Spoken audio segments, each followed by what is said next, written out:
Can you tell us about your journey and what inspired you to become a community activist working with vulnerable and disadvantaged youth? I fell into this by accident, to be honest, and I felt like it was slightly ordained.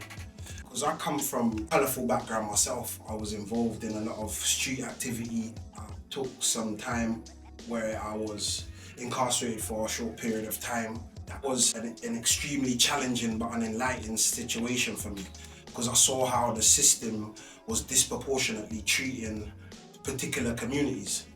So it was my own personal experience and how I felt that certain marginalised members of the community were being treated unfairly. I felt that they were underrepresented, and like coming from somebody who slipped through the net myself, because I didn't feel that I was adequately educated at school, which limited my options when I left school, so I felt there was no other option other than to do crime. So going to jail helped me to have a broader perspective of certain social issues. I educated myself, I did a degree in jail, a psychology degree in jail, and it just broadened my perspective exponentially. And from then I saw that growing up, I felt that crime, I was an outlaw. I was free to do what I want, and I thought I was outside of the system. But educating myself in jail, I realized that I was playing into the hands of the establishment by actually doing crime. I felt like when I came out and started to pursue legitimate endeavors, I felt like I was more of an activist than when I was a criminal. So getting into activism was just mainly because I felt that the young people from my community needed somebody who understood where they were coming from and experienced what they were coming from and managed to overcome it. So that's kind of how I got involved. As I said, it was somewhat of an accident, but also somewhat intentional. What specific challenges do you see young people facing today, and how does your work aim to address these issues? I think social media plays a massive part in how young people are perceiving their environment and perceiving the wider world as a whole. I think peer pressure is another massive challenge. I think the way the community is policed as well is another challenge that I think a lot of young people are struggling with. When I was growing up, although we saw police as the enemy to a degree, I think there was also bobbies on the beat who we connected with, who our parents may have known, and we grew up with a better perception of the police than I think the young people have today.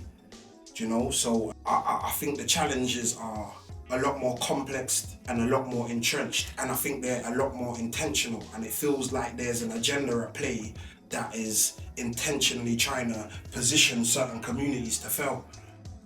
I feel that it's my intention or my aim is to raise the awareness to help people not fall into the stereotypes and the traps that have been laid out so clearly. I say so clearly, but they're not, because we find that our young people are stepping into them so easily. But at the same time, I feel like it's my responsibility to try to offer a level of guidance and try and help people to shift their perspective and look at things from a more holistic or a bird's eye view, so they can begin to challenge the norms.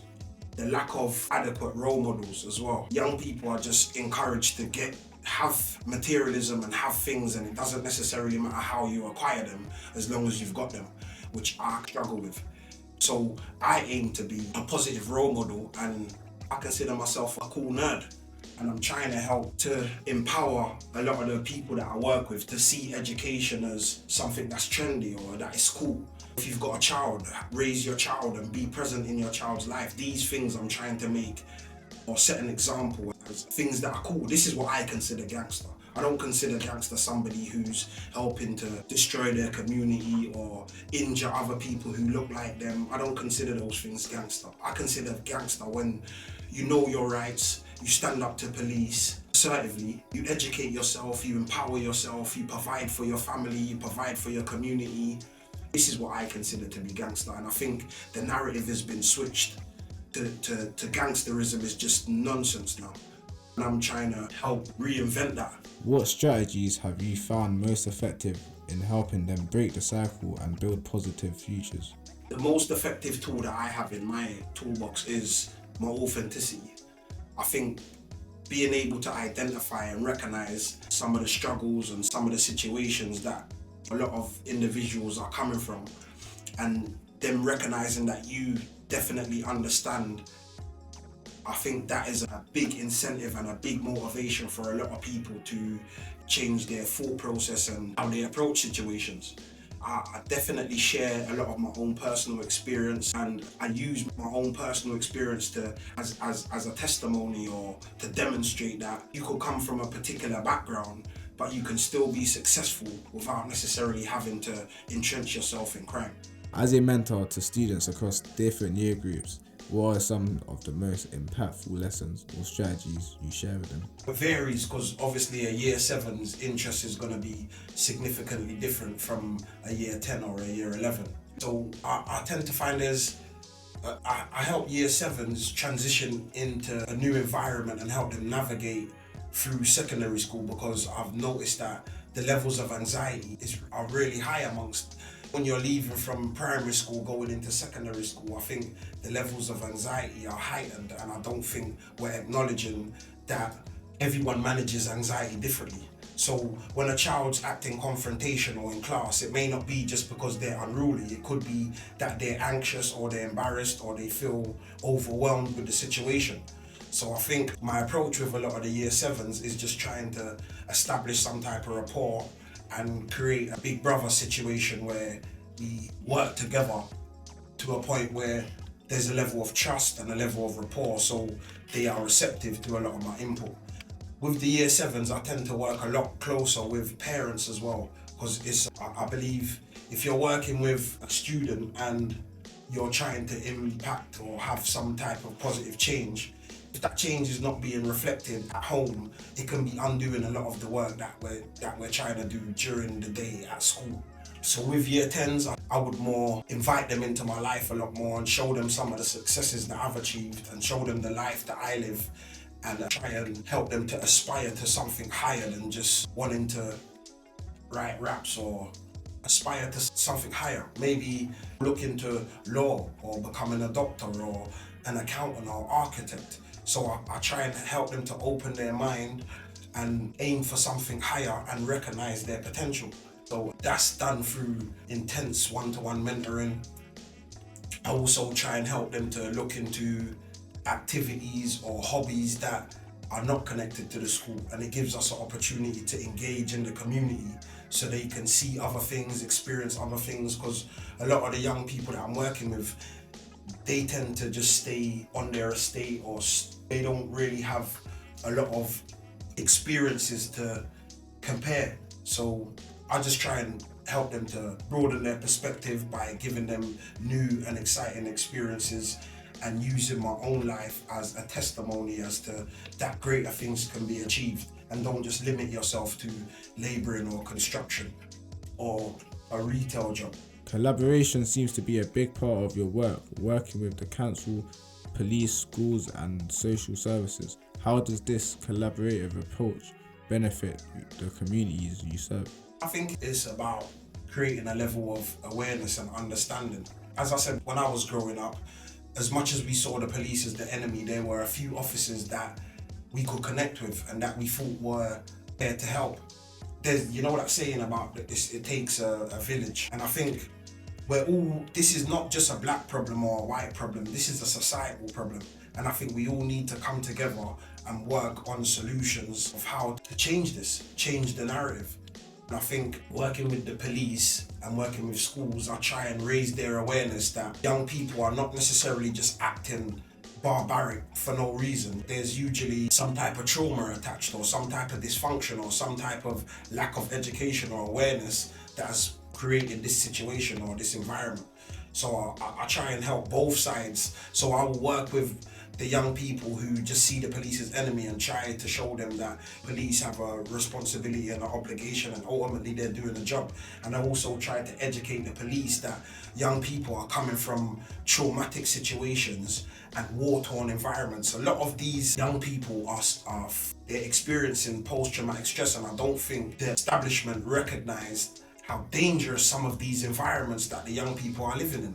So when you're brought up in a dysfunctional and a dangerous environment, it stands to reason that the byproduct of that is that you're going to perceive the world from a distorted perspective, and you're going to have a lot of aggression and a lot of hostility and a lot of defensiveness. So I try and help everybody to understand the other person's situation and just exercise a level of empathy so that we can find a way to work through this mess, because it definitely at times seems like it's a mess. What role does media like Roadworks Media play in positively influencing community development and youth empowerment?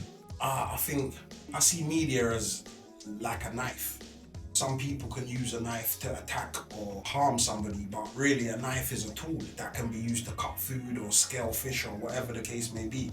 I think we need to shift the narrative and help to put media into a positive perspective. And I think Roadworks definitely shows young people that there's alternatives and there's different ways to use social media to have a positive impact. I think it creates a lot of opportunities, because it's not just highlighting that just be a rapper or actor.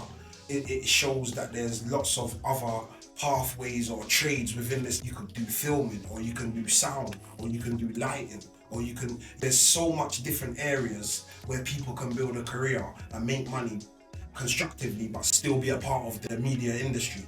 And I think Roadworks helps to highlight and exemplify that. What makes you think that Roadworks Media does good for the community and can share an example of their work that you believe that has a significant impact? I don't think Roadworks Media does positive. I know for a fact. I've been part of many projects with Quince, and Quince has helped me as an adult overcome certain insecurities or push me to come out of my comfort zone and helped me to recognize talents and skills that I wouldn't necessarily have known about if I weren't put in certain situations. So I'm saying for a young person to be faced with those opportunities, I think it's invaluable. And I think the work that Roadworks is actually doing, and they've been doing for a significant amount of time now, that level of consistency, I think helps to build confidence and trust from many of the young people. And I think that it makes them a lot more receptive to some of the changes that you're trying to implement. So I'm a firm, avid supporter of Roadworks, and I think sky's the limits, to be honest. Your book Change the Way You Think suggests a focus on mindset and personal development. How important is changing perceptions and attitude in creating community change? I think that's fundamental. I think it's all about perception. Me personally, I think everything's about perception. It's about how you view the world and how the world viewed you, and you have to develop I think it's a skill. You have to develop a skill to utilize that to your advantage. You're not gonna go to a corporate meeting in a night tech tracksuit. So I think it's just empowering our young people to match your attitude and your presentation to the situation that you find yourself in. And I think putting together the book dramatically helped me to recognize some of the anxieties I even struggle with and what I did to overcome them. And I think anxiety is not recognized enough as being an issue. I think a lot of the aggression and the hostility, I think, is a result of anxiety. I think young people are filled with anxiety, going through certain areas or going to school or coming home from school. And I think as a defense mechanism, they've learned how to manage the anxiety with aggression. And I just think it's important for us to help individuals, especially from particular communities, develop a level of emotional regulation and not see every situation as opportunity to be aggressive. There's a saying that if you only have a hammer in your toolbox, everything looks like a nail. So you tend to just strike out and want to attack. I try to help individuals develop a more extensive toolbox so they can address a situation appropriately. What message would you like to share with young people who feel overlooked or excluded from mainstream society? That's a good question, because I find that when somebody feels overlooked, any attention they receive is welcomed. So even if they misbehave at school and they're getting in trouble and their parents have to come in, sometimes this is the only opportunity that a young person gets to see their mum and dad in the same room.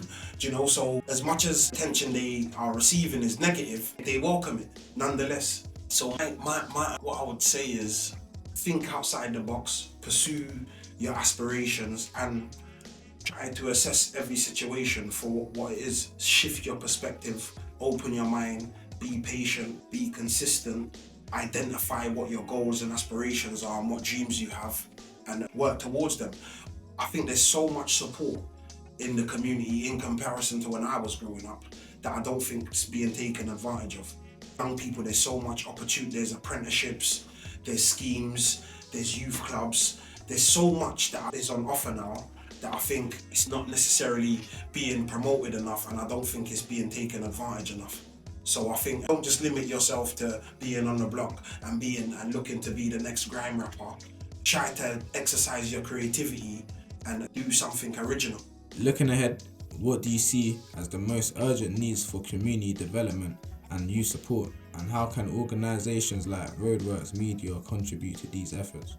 I think Roadworks is contributing already. I think for me the most immediate issue would be education. I grew up not respecting education, and I think that was to my own detriment. I think we need to change the narrative towards education and make education trendy and make it cool. That old saying about knowledge is power, I know it sounds a bit cliche, but it's honestly the truth. And I believe that that's where we need to start. I think the whole curriculum needs to be changed, to be honest. I think a lot of our young people feel excluded because they're not learning about themselves in school.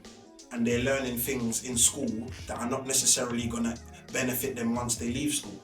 I think they should be learning about finances, about budgeting, about interpersonal relationships, how to communicate with family members. I think there's so much that the schools could be doing to help young people navigate in such a complex world that I think we're missing an opportunity. I think it's just become very monotonous and quite repetitive, and I think it's outdated. I think the key thing would be education, and I think it needs to start at an early age. I don't think we should be waiting until people are in secondary school or teenagers or going to college. I think certain examples or certain lessons or certain situations should be implemented or from primary school. I think we should be working with young people as young as 5 and 6 and start to empower them with information and knowledge about the community and what it means to be an upstanding member of your community, and dangers of knife crime and promiscuous sex and drug use and identifying mental health. So there's so much things, but I think ultimately it revolves around empowering people through education.